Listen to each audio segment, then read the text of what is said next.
Halo teman-teman, apa kabar semuanya? Selamat datang kembali di channel Mr. White.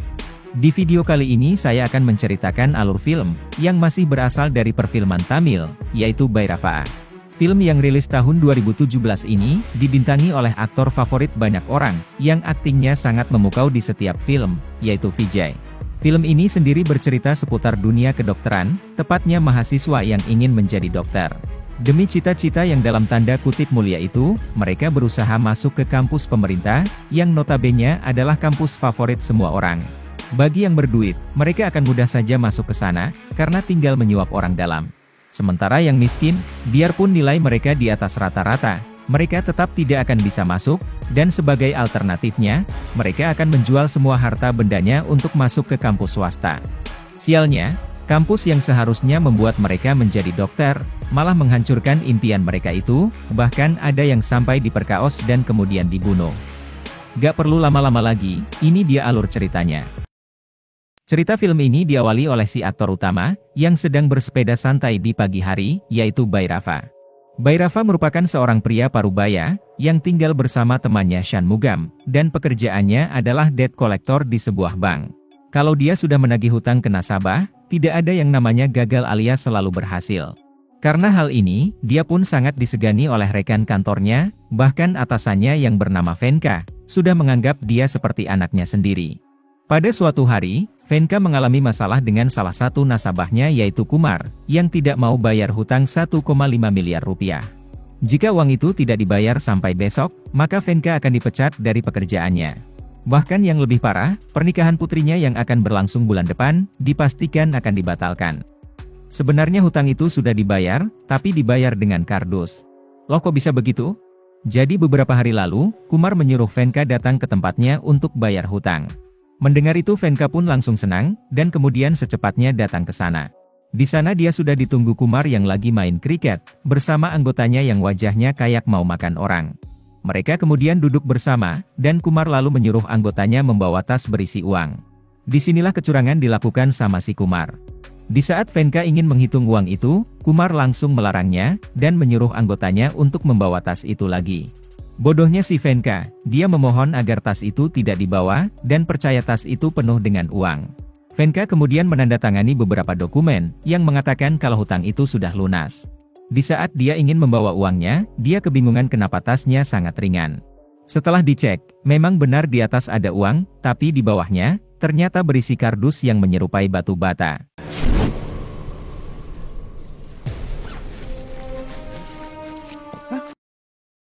Sontak Venka pun langsung terkejut, dan memohon agar uang itu diberikan. Si Kumar mau aja mengasih uangnya, tapi terlebih dulu Venka harus mengalahkannya main kriket. Venka yang tidak bisa bermain kriket, langsung disiksa sampai babak belur oleh mereka. Setelah mendengar ini, Bhairava pun langsung marah, dan kemudian mendatangi Kumar yang masih bermain kriket. Sama kayak Venka, Kumar juga menyuruh Bhairava untuk main, jika ingin uang itu diberikan. Mereka pikir Bhairava sama seperti Venka, tidak bisa bermain kriket. Namun dia ternyata sangat jago, bahkan dia dengan santainya menyiksa mereka.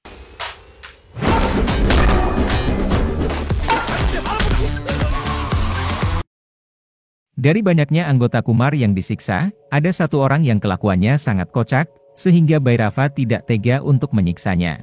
Kita sebut aja namanya Balotelli. Kumar kemudian menyuruh Balotelli memberikan uangnya, dan setelahnya Bhairava kemudian pergi dari sana. Beberapa hari setelahnya, Venka bersama istri dan anaknya datang ke tempat Bhairava. Mereka ingin berterima kasih, dengan memberikan undangan pernikahan pertama untuk Bhairava. Bhairava pun langsung sungkan, karena itu adalah sesuatu yang spesial, dan dia merasa tidak pantas untuk menerimanya. Venka bilang, satu-satunya alasan kenapa pernikahan ini bisa berlangsung, itu karena Bhairava yang telah menolongnya. Kalau bukan karena Bhairava, dia bersama keluarganya pasti sudah bundir, karena tidak akan sanggup untuk menanggung malu. Singkat cerita hari pernikahan pun tiba, dan Bhairava juga sudah bersiap untuk pergi ke sana. Sebelum pergi, dia tiba-tiba mendapat telepon dari Venka. Kata Venka, ada seorang teman anaknya yang baru datang dari luar kota, diperas oleh sekumpulan preman di suatu tempat. Para preman itu sengaja menabrak mobilnya, dan kemudian meminta ganti rugi yang tidak wajar. Dia meminta Bhairava untuk membantu, dan tanpa pikir panjang dia pun langsung pergi ke sana. Di sana Bhairava kemudian mendatangi para preman itu, dan bertanya di mana teman anaknya Venka. Ternyata temannya adalah seorang wanita cantik bernama Malar, dan setelah melihatnya, Bhairava pun langsung jatuh cinta.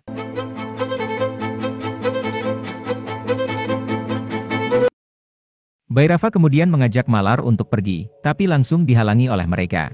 Tidak ada adegan pukul-pukulan di sana, karena ternyata bos preman itu adalah Balotelli. Karena tahu kekuatan Bhairava seperti apa, dia pun langsung sungkem padanya, dan kemudian membiarkan mereka pergi dari sana. Boys, 1, 2, 3.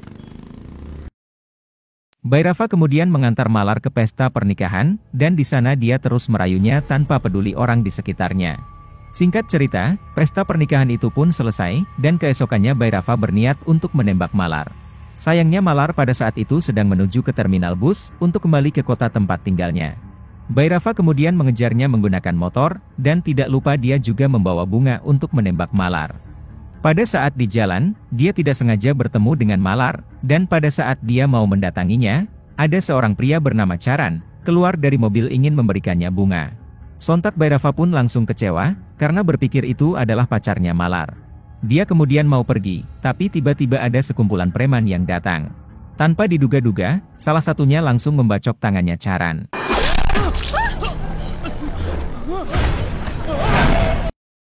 Si pembacok kemudian menyuruh Malar pergi ke terminal dengan bajai, dan Bhairava pun mengikutinya dengan rasa penasaran. Sesampainya di terminal, ada sekumpulan preman lainnya yang sedang mencari Malar. Para preman itu adalah orang suruhan ayahnya Charan, yang ternyata adalah seorang menteri bernama Sharat. Sharat tidak terima tangan anaknya dibacok, dan berniat ingin memberi pelajaran pada Malar. Di saat tangan Malar akan dibacok, ada panggilan telepon dari seseorang, yang menyuruh Sharat untuk berhenti. Tidak diketahui siapa yang menelepon, tapi Sharat sangat takut sekali dengan orang itu, dan kemudian pergi dari sana sambil meminta maaf pada Malar. Sementara Bhairava yang dari tadi cuma menonton, langsung mendatangi Malar. Katanya, "Kau ini sebenarnya siapa? Apa yang terjadi di sekitarmu? Kau harus bilang semuanya padaku, atau aku tidak akan membiarkanmu pergi." Malar tinggal di sebuah tempat bernama Kalidai Kurici, yang mana itu terletak di kota bernama Tirunelveli. Di sana Malar tinggal dengan ayahnya yang seorang polisi, kakeknya yang pensiunan tentara, kakaknya yang sudah menikah dan mempunyai anak, serta terakhir ada seorang pria yang merupakan adik ibu Malar. Pada suatu hari, Malar yang baru tamat sekolah, ingin melanjutkan pendidikannya di kampus kedokteran pemerintah, dan dia pun kemudian mengikuti seleksi.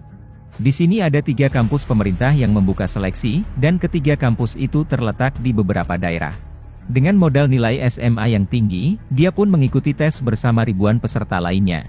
Di tengah perjuangannya itu, dia bertemu dengan peserta bernama Vaishali, dan mereka pun kemudian menjadi teman baik. Singkat cerita, hasil tes mereka akhirnya diumumkan. Sayangnya mereka tidak berhasil lolos, lantaran kalah selisih nilai yang hanya sedikit saja.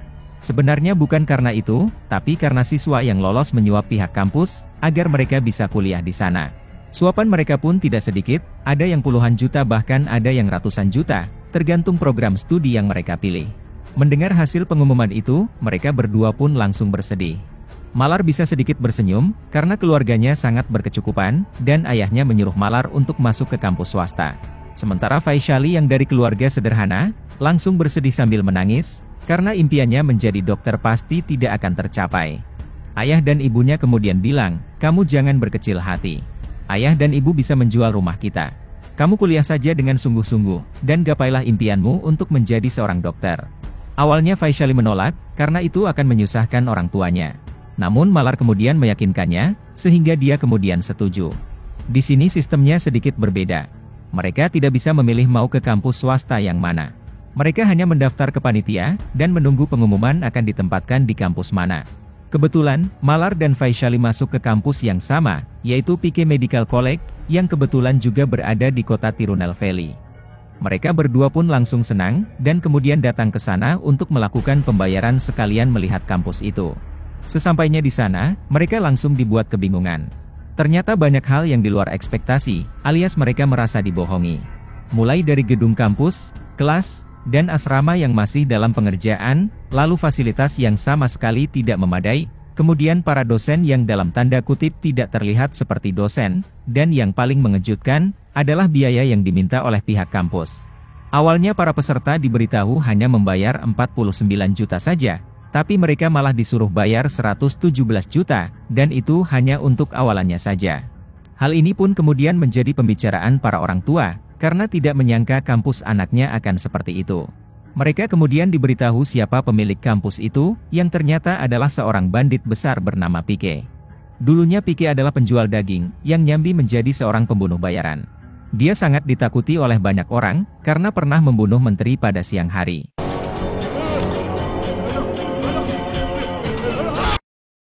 Setelah kejadian itu, dia kemudian menjadi penguasa pelabuhan, dan barang-barang yang keluar masuk harus menyetor uang kepadanya. Selain itu, dia juga merebut tanah orang secara paksa, dan membangun properti yang bernilai miliaran. Tidak hanya itu saja, dia kemudian masuk ke dunia pendidikan, alias membangun sejumlah kampus di berbagai tempat. Karena membangun kampus persyaratannya sangat banyak, dia kemudian menyuap politikus ternama. Selain dibantu oleh politikus, Pike juga dibantu oleh pria yang merupakan tangan kanannya, yaitu Kotai. Jika ada masalah yang dihadapi Pike, maka Kotai yang akan turun tangan, dan bakal dipastikan masalah itu pasti selesai. Singkat cerita, setelah 1 tahun kuliah, para mahasiswa melakukan protes karena kurangnya fasilitas dan kurangnya profesor. Kotai kemudian datang sambil mengancam dengan pistol, jika mereka tidak berhenti melakukan protes. Spontan mereka pun langsung ketakutan, tapi mereka tidak menyerah sampai di situ. Mereka kemudian mengirim email ke Kementerian Kesehatan, dan beberapa hari kemudian, datang 5 staf menteri untuk mengecek kampus itu. Mereka pun dibuat terkejut, karena kampus itu ternyata adalah kampus kedokteran palsu. Pike sempat ingin menyuap mereka, namun mereka sama sekali tidak tergoda. Pada saat ingin pergi dari sana, 2 dari 5 petugas melihati mahasiswi kampus dengan pandangan jahat. Hal ini ternyata dilihat Pike dari kantornya, dan dia pun tahu harus menyuap mereka dengan apa.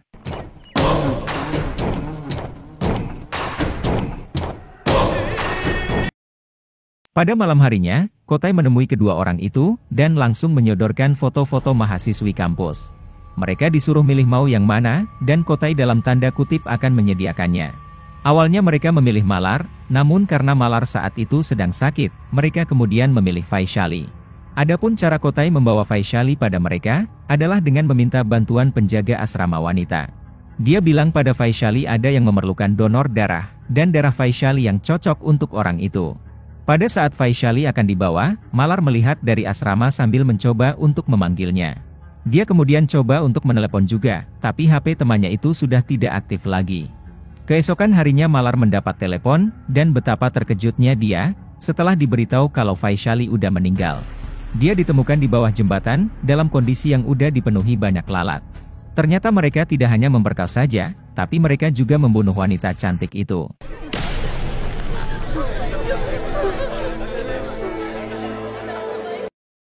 Setelah mendengar anaknya meninggal, hati kedua orang tuanya pun langsung hancur. Mereka kemudian datang ke sana, dan hatinya malah dibuat makin hancur, setelah mendengar kebohongan yang dibilang Pike. Katanya, Vaishali sering keluar malam dengan seorang pria, dan baru pulang pada tengah malam. Dia jalan bersama pria kaya, karena ingin membeli barang-barang mewah. Dia juga dibilang adalah pecandu, dan karena hal itulah dia meninggal dunia. Sontak ibunya pun langsung meronta-ronta, sambil mengatakan kalau itu adalah bohong. Ditambah Malar yang bilang kalau temannya adalah wanita baik, bukanlah wanita yang seperti dibilang Pike. Setelah kebohongan yang sangat menyakitkan itu, orang tua Vaishali kemudian melapor pada polisi, tapi polisinya sudah disuap sama Pike. Jadinya laporan mereka tidak ditanggapi, dan ini pun membuat mereka sangat sedih. Tidak hanya mereka saja, Malar juga terlihat sangat sedih, bahkan dia tidak berhenti memikirkan kejadian tragis itu. Hingga akhirnya dia membuat keputusan, yaitu menyuruh ayahnya untuk membuat laporan ke polisi. Karena ayahnya adalah inspektur polisi, laporan itu pun langsung diproses, dan singkat cerita, kasus ini kemudian naik ke meja persidangan. Karena tidak ada bukti Pike terlibat dalam kasus ini, hakim menyuruh pihak Malar untuk mencari bukti terlebih dulu, baru kasus ini akan diproses lebih jauh. Ayahnya yang sudah paham tentang ini, kemudian mencari bukti di kampus dengan menanyai para mahasiswa.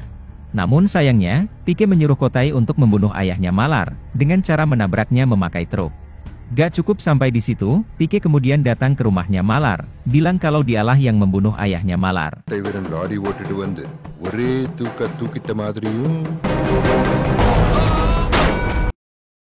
Malar pun hanya bisa terkejut mendengar itu, tanpa bisa melakukan apapun. Pike memperingati Malar untuk tidak mencari bukti lagi, atau anggota keluarganya yang lain akan dibunuh juga. Walaupun mendapat ancaman seperti itu, Malar sama sekali tidak takut. Kali ini dia berinisiatif mencari bukti di kamera CCTV lampu lalu lintas, yang berada di dekat kampusnya. Karena kamera itu hanya bisa diakses melalui Pusat Informasi Nasional, Faisyali kemudian meminta bantuan teman sekolahnya. Temannya adalah Charan, anak menteri yang tangannya dibacok tadi. Charan bukanlah pacarnya Malar, dan bunga yang tadi dikasih bukan sembarang bunga. Di dalamnya ada flash disk berisi rekaman CCTV itu, namun sayangnya flash disk itu diambil anak buahnya Pike. Sekarang waktu Malar hanya tinggal 1 minggu lagi. Jika dia tidak bisa memberikan bukti keterlibatan Pike, maka kasus ini akan ditutup, dan kebobrokan kampus itu pasti tidak akan pernah terbongkar. Setelah menceritakan semua ini, Bhairava pun hanya diam saja, dan kemudian kembali ke motornya. Tapi Bhairava tidak pulang. Dia malah mengambil bunga, dan melanjutkan untuk menembak Malar. Di saat yang bersamaan, anak buah Pike tiba-tiba datang, berpikir di dalam bunga itu ada flash disk yang lain. Bhairava kemudian tanpa ampun memukuli mereka, sambil nembak Malar dengan gaya anak muda Indianya.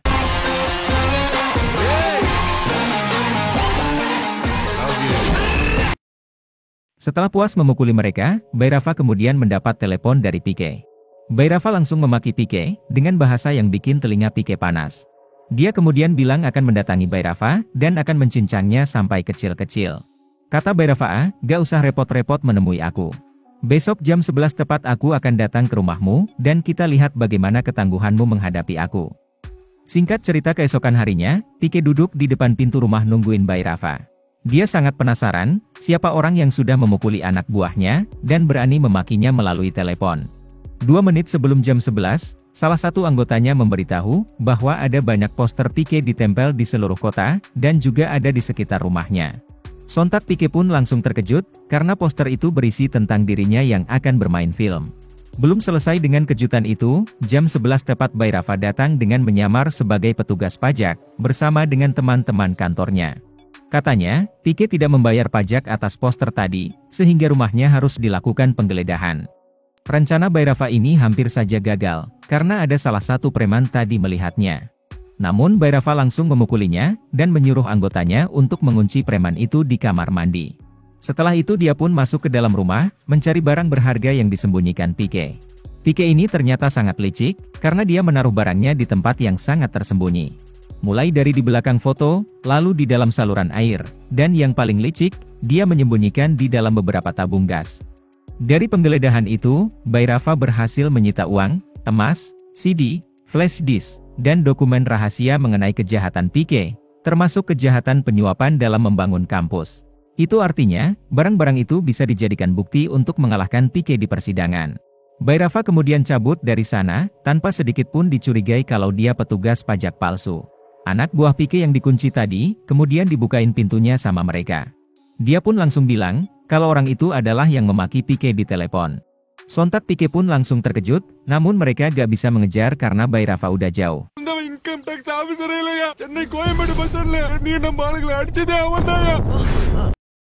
Pike kemudian ngajak anak buahnya ke rumah Malar, karena dia tahu pasti si Bhairava ada di sana. Awalnya Bhairava mau dipukuli, namun Bhairava langsung ngancam Pike, dengan barang-barang yang ditemukannya tadi. Dia juga bilang akan memenangkan kasus ini, dan dia tidak akan pergi dari kota ini sampai itu terjadi. Pike yang bingung harus berbuat apa, kemudian menyuruh Kotai menelepon seorang polisi, untuk mengambil barang-barang itu, yaitu inspektur bernama Praba. Praba yang merupakan polisi korup, kemudian datang ke rumahnya Malar, langsung membuat kekacauan. Ternyata, Praba adalah suami kakaknya Malar yang bernama Pongodi. Dia lalu menyuruh Bhairava mengembalikan barangnya Pike, sekaligus sempat menampar Bhairava. Bhairava awalnya diam aja, namun begitu Pongodi menyuruhnya membalas, Bhairava pun memukuli Praba sampai dahinya mengeluarkan darah. Setelah dipukuli, si Praba ngomong begini sama istrinya, "Kenapa kau menyuruh orang asing untuk memukuli suamimu?" Istrinya menjawab, "Kau sebut dirimu adalah suami? Kau itu bahkan bukan seorang pria. Menikah dan kemudian memberikan anak padaku, itu tidak akan menjadikanmu seorang pria."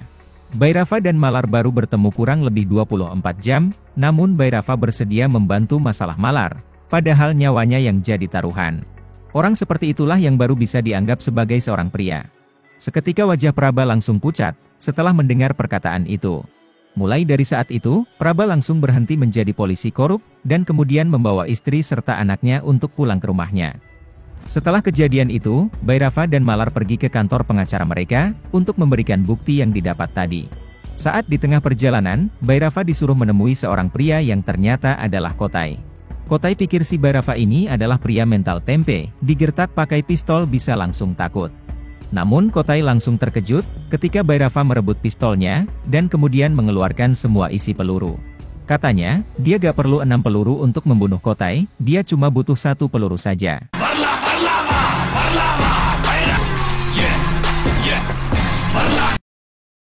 Bhairava kemudian menakuti Kotai dengan mengarahkan pistol itu ke kepalanya sendiri, dan menekan pelatuknya sampai 5 kali, namun tidak terjadi apapun. Saat mau menekan pelatuk ke-6, Bhairava mengarahkan pistol itu ke Kotai, dan hanya mengancam akan menembaknya saja. Bhairava kemudian pergi dari sana, sementara pistol itu ditaruhnya di meja. Kotai lalu mengambil pistol itu, tapi saat dia mau nembak Bhairava, ternyata peluru yang terakhir ada di mulutnya Bhairava.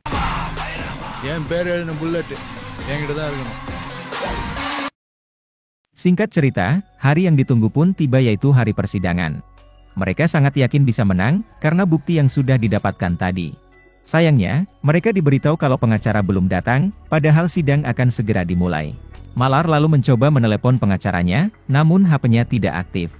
Di saat yang bersamaan, Pike tiba-tiba menelepon Bhairava. Katanya, pengacara mereka tidak akan datang, karena Pike menyuruh anak buahnya menyandera anaknya si pengacara. Karena takut anaknya dibunuh, pengacara kemudian menyerahkan bukti tadi, dan tanpa pikir panjang Pike langsung membakarnya.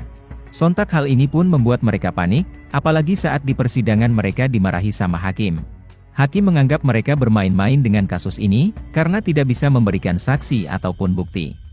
Di saat hakim akan memenangkan pihak Pike, Bhairava meminta hakim untuk mengizinkannya bicara. Banyak yang dibilang Bhairava tapi intinya, dia meyakinkan hakim untuk memberi mereka waktu, agar bisa mencari bukti lain. Untuk lebih meyakinkan hakim, Bhairava bahkan memperlihatkan kendi berisi abunya Vaishali, yang seharusnya ditabur ke laut, namun masih dibawa oleh orang tuanya.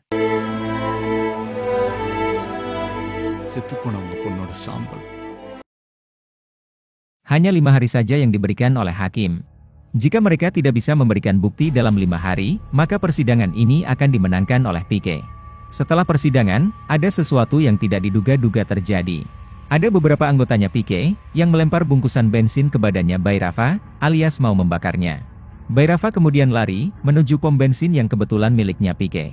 Karena takut pom bensin bosnya meledak, anggota Pike pun kemudian pergi dari sana. Belum juga bisa bernafas normal karena kejadian tadi, Bhairava diberitahu oleh Praba kalau anaknya diculik sama Kotai. Mereka kemudian pergi ke sana, dan melihat Kotai bersama anggotanya sedang menyandera anak itu. Kotai lalu menyerahkan anak itu, tapi Bhairava harus menjadi penggantinya. Bhairava menyuruh Praba membawa anaknya, sementara dia akan berhadapan dengan mereka. Awalnya Bhairava berhasil menang, mereka semua dipukuli sampai babak belur. Namun tak lama kemudian Bhairava dipukul sampai pingsan, dan Kotai langsung merantainya menggunakan gembok di sebuah tiang. Kotai kemudian menyuruh Pike untuk datang, agar Pike bisa membunuh Bhairava dengan tangannya sendiri. Sesampainya di sana, Pike bingung karena Bhairava tiba-tiba menghilang. Ternyata, Bhairava berhasil membuka gembok memakai jepit rambut, yang sebelumnya diambil dari anaknya Praba. Di saat yang bersamaan, anggota Kotai menelepon dari rumah, bilang kalau istri Kotai tidak mau makan. Kotai pun langsung buru-buru pulang, meninggalkan Pike yang kebingungan dengan sikapnya Kotai. Sekedar informasi saja, Kotai sangat sayang sama istrinya, yang sekarang sedang sakit keras. Apapun yang terjadi, istri adalah prioritas utama baginya, atau bisa dikatakan kelemahan Kotai adalah istrinya. Singkat cerita beberapa hari kemudian, Pike mendapat kabar kalau istri Kotai meninggal dunia. Dia lalu bersama asistennya pergi rumah duka, namun di sana dia dibuat terkejut, karena ada poster film palsu dirinya yang sengaja ditempel Bhairava.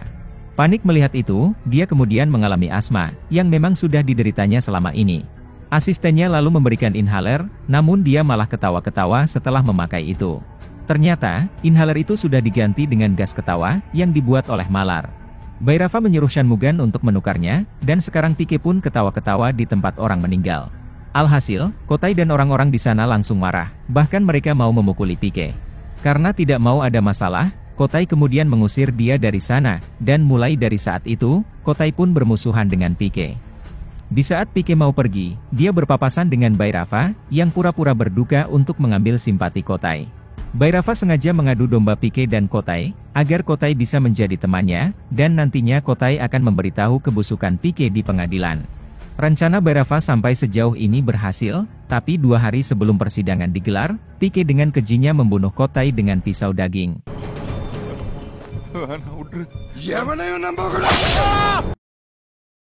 Keesokan harinya, Bairafa dan yang lainnya pun dibuat pusing, karena tidak tahu lagi harus mencari bukti kemana, sementara besok persidangan akan digelar.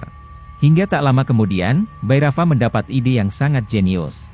Dibantu oleh Praba, Malar dan Shanmugan, Bairafa merencanakan sesuatu yang sangat epik untuk menjebak Pique. Mula-mula, dia membiarkan Pique menyadap percakapannya dengan Malar, tentang dirinya yang akan membunuh Pique di bangunan miliknya sendiri. Pique gak langsung datang ke sana. Dia mengirim anggotanya terlebih dulu, namun anggotanya malah dibunuhin sama Bairafa.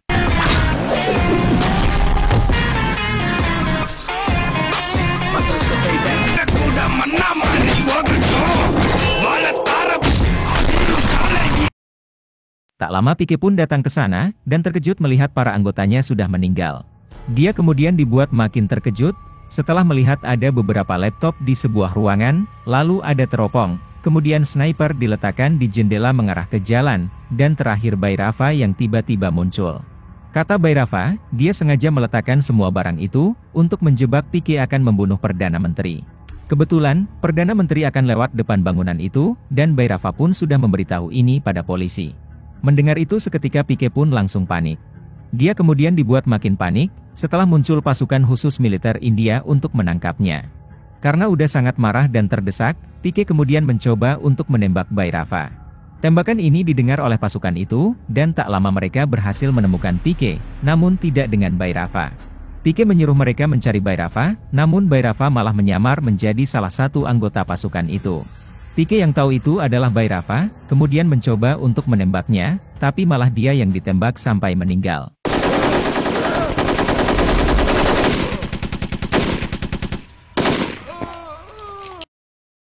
Keesokan harinya pada saat di persidangan, hakim memenangkan pihak Bairafa, karena mereka berhasil memberikan bukti kalau Pique bersalah.